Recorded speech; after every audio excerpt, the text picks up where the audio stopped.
Cyberbullying and online threats. Schools have been trying to tackle this on the local level, but now it's in the hands of the Supreme Court justices to decide if there should be penalties for those guilty of this kind of damaging behavior. 47 ABC's Jennifer Fulginiti reports. The Supreme Court has agreed to hear the case of Anthony Alonis. He is appealing his conviction and sentence of 44 months in prison for writing Facebook status posts about killing his estranged wife and the FBI agent handling her case, as well as threatening to shoot up an elementary school. One status directed at his wife read, "There's one way to love you, but 1,000 ways to kill you. I'm not going to rest until your body is a mess, soaked in blood and dying from all the little cuts." A jury agreed with his wife, feeling his comments were threatening. But Alonis stands by his right of freedom to speech, and that his comments were just his way of letting off steam.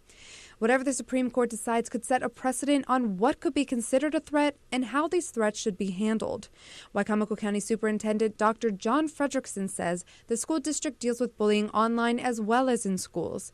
And he says parents and students should be aware of what the Supreme Court decision could mean, not just for adults, but kids as well. We cannot ignore what happens on the digital world because it does wash into the school on a regular basis.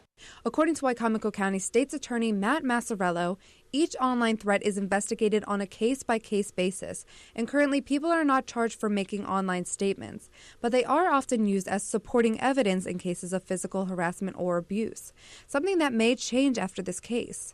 A Supreme Court decision on what constitutes as an online threat could help school officials. The Supreme Court sets a climate for our country, and that washes back into our states and counties.